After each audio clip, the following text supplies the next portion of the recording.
Bathtub awareness. You can see my my glasses are still fogged. I'm so hot from the tub. But I couldn't wait to share this insight that I just received about shadow and light.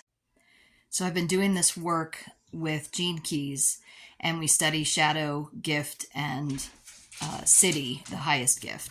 The shadow is the place that seems like where the work happens, like where we get stuck or where we struggle, where we suffer in our experience of our lives. And that's true for even if you're not looking at Gene Keys. Our shadows are the places where our trauma lives, and we get stuck there when we are triggered, or we get stuck there when we are struggling to figure something out.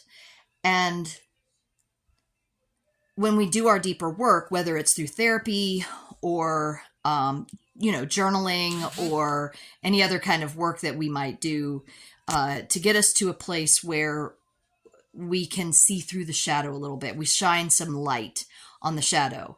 And the problem with that is, in some ways, we're striving to reach the light. We're trying to get out of the shadow. And the problem with that is, and it's not really a problem, it's just where we spin, where we get in the loop.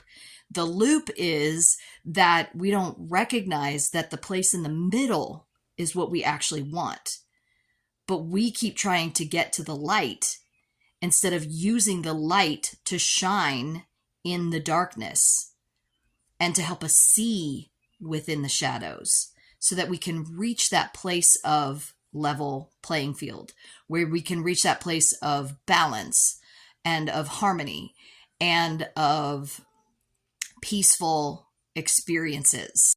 Another good word for that would be synergy. What we are striving for is synergy. But we keep thinking that to get out of the darkness, we have to reach for the light, which is actually true, but we think we're trying to get to the light. We're trying to get there. But in fact, we're actually just trying to draw the light in to help us see in the dark. And once we can see in the dark, we reach that place of synergy, balance, the gift.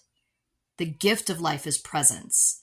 And if we're living in the darkness, which is the past, basically, because it's what we get stuck in, and we're trying to reach the light, which is the future, the time that doesn't exist yet,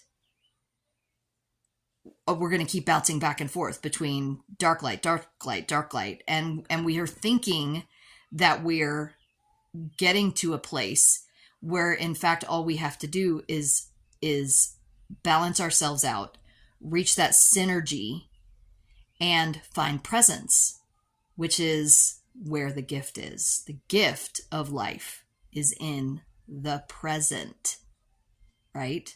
And we've heard that before, but for some reason that just seems more tangible when we realize that in the dark places, in the dark, stuck, suffering, struggling places, we need to reach for the light to bring it down into the darkness, to help us see more clearly so that we can look at the shadow, face the shadow, realize it's not as dark, it's not as scary. It's so funny that this fog is still staying there. It's not, which is a great sign of, the shadow hiding behind something, getting caught in the darkness or caught behind the fog.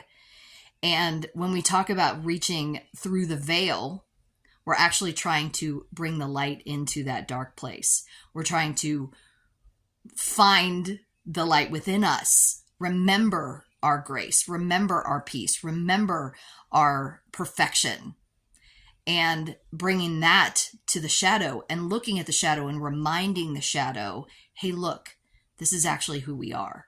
And then the shadow can dissipate so that we reach that balanced synergy, the present, which is a gift.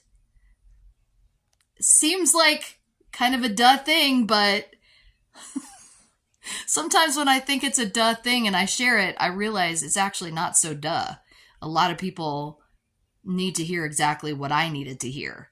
And so that's what I'm sharing here. And I hope it helps somebody else. Please share in the comments if it's helping you or if you have more insights that come from this perspective. Have a blessed day.